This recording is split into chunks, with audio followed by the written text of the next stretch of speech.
अनंत उपकारी बोधि प्रदाता सद्गुरुदेव को नमन। जय हो। अक्सर हम सभी लोग स्वयं से भी, अपने ज्ञानी गुणी जनों से भी और आपस में बातचीत करते हुए भी पूछते हैं, जानने का प्रयास करते हैं कि ये संसार क्या है। और सभी अपनी अपनी डेफिनेशंस देते हैं।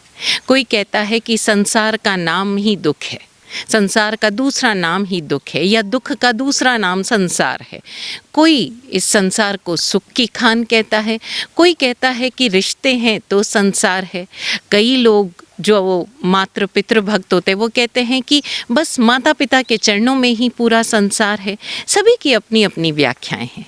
ज़रा देखिए ना, एक व्यक्ति जब खुश होता है, भीतर से प्रसन्न होता है, आनंद में होता है, तो उसे अपने तरफ के सारे ही लोग बड़े प्यारे प्रतीत होते हैं। उसे लगता है सब कोई मेरे ऊपर प्रेम बरसा रहा है, ये फूल भी हंस रहे हैं, ये हवाएं भी मुझे मदमस्त करके जा रही है।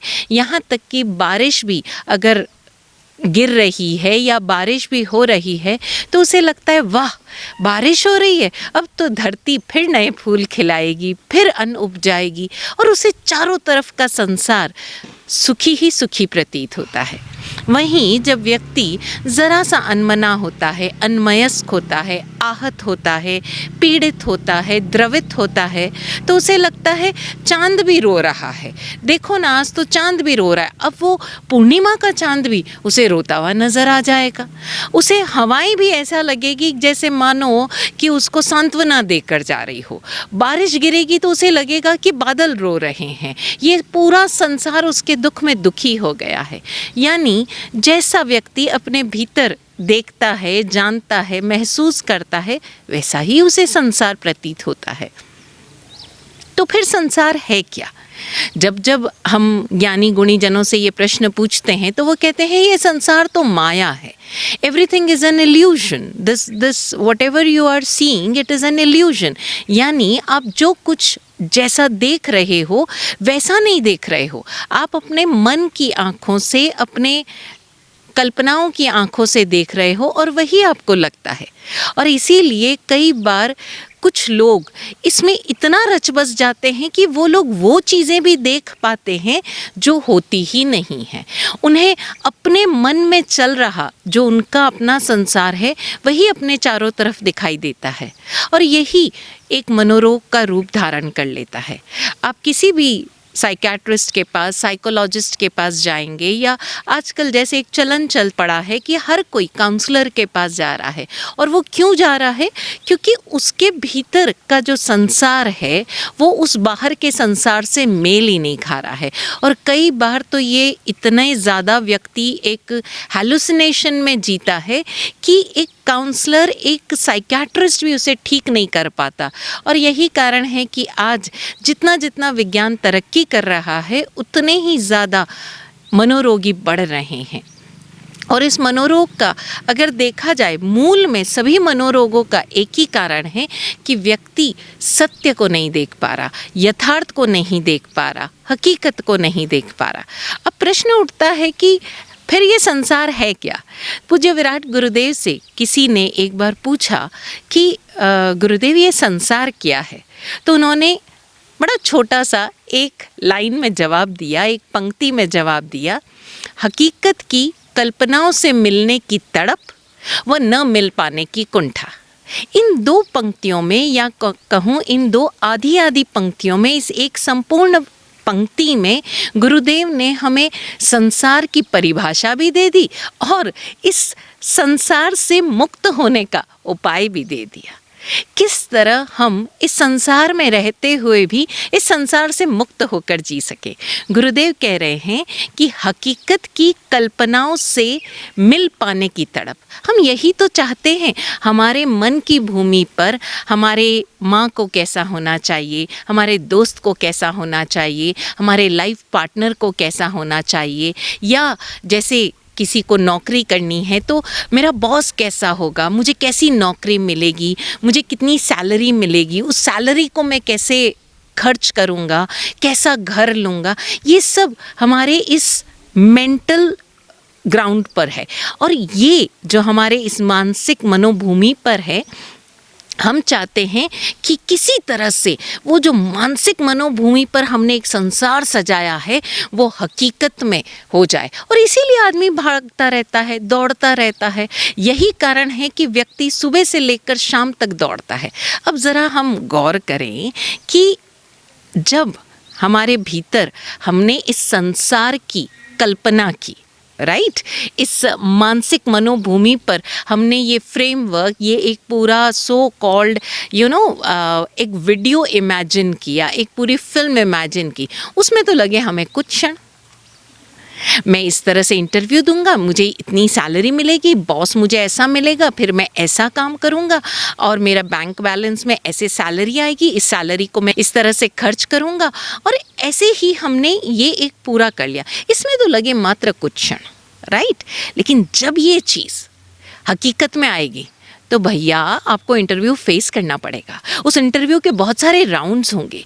फिर जो बॉस मिलेगा वो आपसे पूछकर प्रश्न नहीं पूछेगा, वो आपको देखकर आपको जज नहीं करेगा, वो अपने नज़रिए से जज करेगा, वो अपनी ही दृष्टि से जज करेगा। हर व्यक्ति की अपनी आँखें, और जितनी आँखें उतनी ही दृष्टि, और जितनी दृष्टि उतने ही संसार।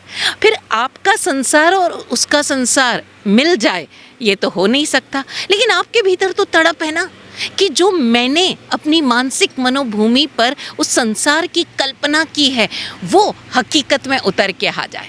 उसके बाद भी आपको महीने भर काम करना पड़ेगा।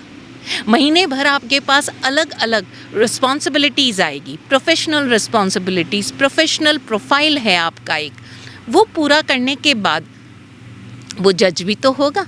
उसमें आपको कई बार मोटिवेशन मिलेगा, कई बार आप डीमोटिवेट भी होंगे, कई बार आपको डांट मिलेगी, कई बार शाबाशी मिलेगी, तब कहीं जाकर सैलरी आएगी। अब यहाँ पर भी एक और बात सोचने लायक है, और वो ये कि जब आपने कल्पना की थी, है ना, तब गवर्नमेंट कुछ और थी, गवर्नमेंट पॉलिसीज़ कुछ और थी, कुछ अलग तरह के टैक्सेस थे, कुछ अलग तरह का माहौल था, जो रेट्स थी, जो एक्सपेंडिचर था वो अलग था। और जिस दिन सैलरी आपके अकाउंट में आई तब कुछ अलग मोल भाव हो गया, तब कुछ अलग चीज़ें हो गई, रेट्स अलग हो गए। अब जो आपने मेंटल एक्सपेंसेस किए थे और जो हकीकत में एक्सपेंडिचर कर रहे हो, दोनों की अलग अलग चीज़ें। And life is unpredictable. आपको पता ही नहीं कि जीवन में कब कौन सी घटना किस रूप में आने वाली है। वो एक्सपेंडिचर आपने कभी कैलकुलेट ही नहीं किए थे। और फिर ये जो भीतर की तड़प है कि जो मैंने सोचा था, ऐसा मेरा बंगलो हो, ऐसा मेरा फ्लैट हो, ये मेरा टूर हो, ये मेरी वेकेशंस हो, ये हकीकत में कब घटित होगी, इसकी भीतर एक एक्साइटमेंट, एक एंग्जाइटी बनती रहती है। वो तड़प इतनी चरम पर हो जाती है कि व्यक्ति सब कुछ भूलकर उस मेंटल ग्राउंड पर बनाए गए संसार के पीछे भागता रहता है। और फिर एक समय आने पर जब उसके भीतर उसको वो लगता है कि ये मिल नहीं रहा है, तो एक अलग तरह का फ्रस्ट्रेशन डेवलप होता है।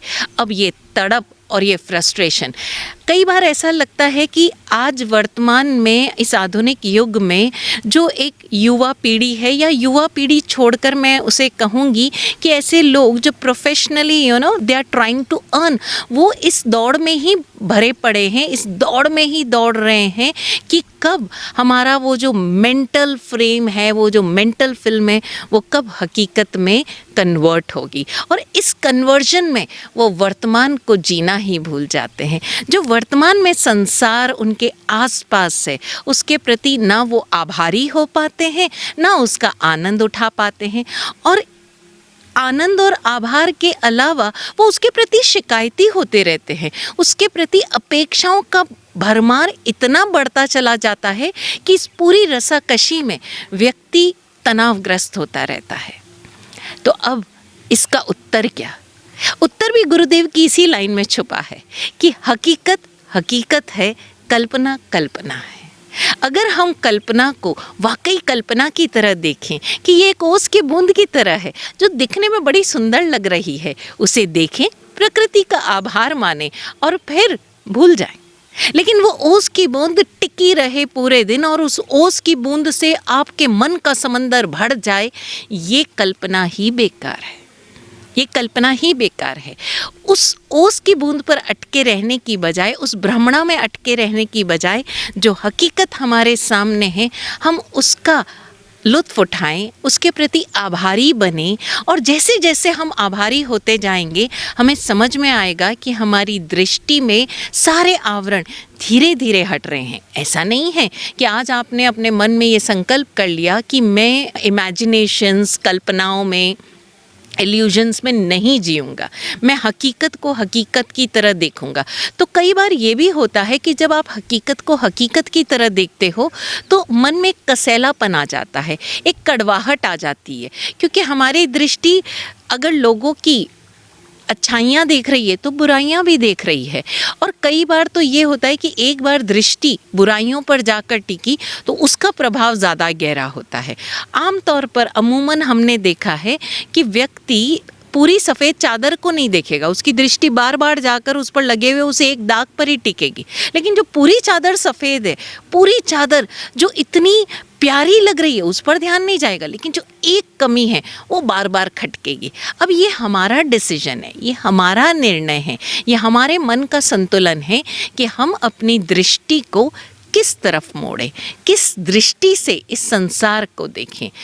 धीरे धीरे प्रयास करने पर ये संभव हो सकता है कि हम चारों तरफ क्वालिटीज़ को देखें, योग्यताओं को देखें, और जितनी जिसमें जो योग्यता है उसके प्रति हम आभारी बने, उसको हम एप्रिशिएट करें, उसकी तारीफ़ करें। तो धीरे धीरे हमारी दृष्टि की, हम जो कह देते हैं ना, एक आदतन व्यवहार शैली हो जाएगी कि हम सिर्फ़ और सिर्फ अच्छाई पर ही नज़र जाएगी।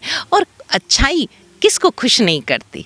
तो जब हम अपने भीतर की उस नज़र को, उस दृष्टि को चेंज कर पाएंगे, उसे परिशुद्ध कर पाएंगे, तो हमारे आसपास का संसार भी परिशुद्ध हो जाएगा और तब हम ऐसे निमित्तों को आकर्षित भी कर पाएंगे।